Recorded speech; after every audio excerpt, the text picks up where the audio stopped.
Now, your father, I actually watched, when I was doing other things, I watched the last interview he did, which he really opened up a lot about. And just like when he would say things that remind me of what's going on in the world right now. I mean, it's just like 2007, and this is still, it sounds like he's talking yesterday. I know. So, and he talks about the planet is fine, the people are effed. The planet will be here, will go away, the planet will heal. Nobody wants to rock the boat, though. Nobody wants to change anything. We're on a nice downward glide. We squandered a great gift, and all those things are like, oh my gosh, it's true. And Kurt Vonnegut said similar things like, the Earth is doing just fine, but we're getting rid of ourselves pretty well, something like that.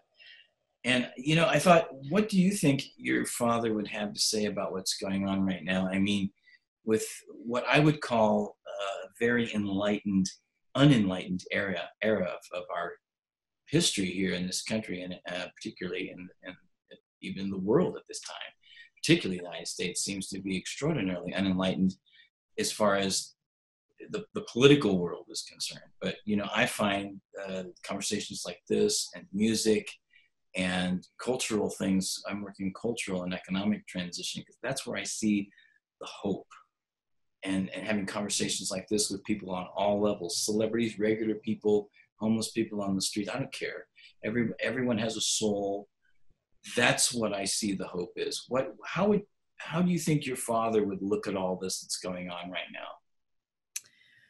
Well, he made a decision, a personal and creative decision, to become the person who disengaged from the species. He decided to walk away from it all. When he did The Planet is Fine, that was in 1992 on his Jammin' in New York show.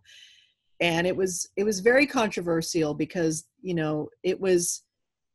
he wasn't saying don't try to save the planet, but he was saying the only reason you're trying to save the planet is because you're trying to save your life, your convenient life. Like, let's just get real about it.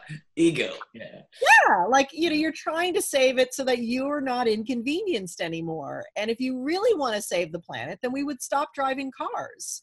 Yes. And we would stop eating beef. I mean, like those two things would probably save the planet right now. We would probably be okay if we could do those two things. That's right. But we're really not interested in that. So, and now with all of our devices, it's just so anyway. So, he warned us about all of this. He saw it all coming. It's all about greed, and greed is all about ego. So it's all about, I want to make sure I have enough for me and my family. And we really haven't gotten past that. And it's not our fault necessarily. We're hardwired for it. We're hardwired to live in a scarcity mentality because we came up as hominids and as animals, and that's how they lived. And, our brains were evolved for something very, very different than what we're living. So it makes all sense. He said a line which really has given me comfort and pause the last few years, but it really, really works. He used to say, when you're born, you get a ticket to the freak show. Yeah. When you're born in America, you get a front row seat. And that's all I've been thinking about for the last 2.5 years is this is the freak show on steroids. How much more do we need of this for us to wake up, to really look each other in the eye and say, you're a human and I'm a human, and we need to stop dividing ourselves into these teams and find out what we really, how we really connect. And the only way we're going to do that is by stop listening to the news, stop watching television, and getting off of social media and having conversations with each other again. And I don't know if that will happen or not. So But and every day it gets freakier. I mean, I tweeted, I I don't know know. if you saw my tweet yesterday, but it was like, we didn't even get 24 hours after the midterm elections to just go, okay, there's a little more check and balance in government now. That's all I'm looking for. I mean, I can't control the freaks, all of them, but as long as there's some grown-ups somewhere and we've got some pushback, that's fine. 24 hours hadn't gone by already when, people are talking constitutional crisis. It's like, so the Yeah. pace of it is just so exhausting. And I know, and some people say it's their plan. Here's what I know. Malignant narcissism is a very difficult thing to be around. People who have that personality, they take up every molecule of oxygen in every single room.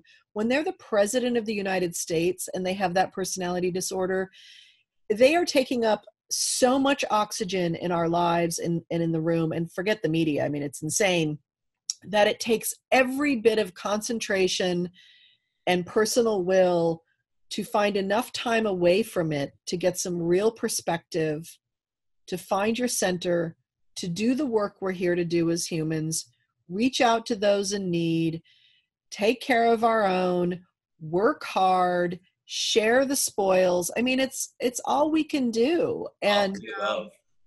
All of yes, the above. Every bit of it is important. And it, it is. Yeah, just like I was saying, with connecting, and having these kinds of conversations, we are creating that transition. It might not seem like it's very much, but if we do this every day and we do this as much as possible, whether it gets recorded and shared with others or not, whether it's just, on the street, yep, in your home, at a party or a club or a restaurant, do it everywhere. And it's dawned on me that that's what we have to do. And there's also economic stuff, which I'm aware of, that I can be a part of, and helping to educate people about a different way to think about our system, because we have to even critique capitalism. People don't like absolutely. it. I'm not apologizing for it. We need to. It's a problem. And there's reasons why, So I'd love to continue this conversation again. Let's do it sometime, maybe in person. And That'd be great. I would love that'd that. be fantastic. Kelly, thank you so much.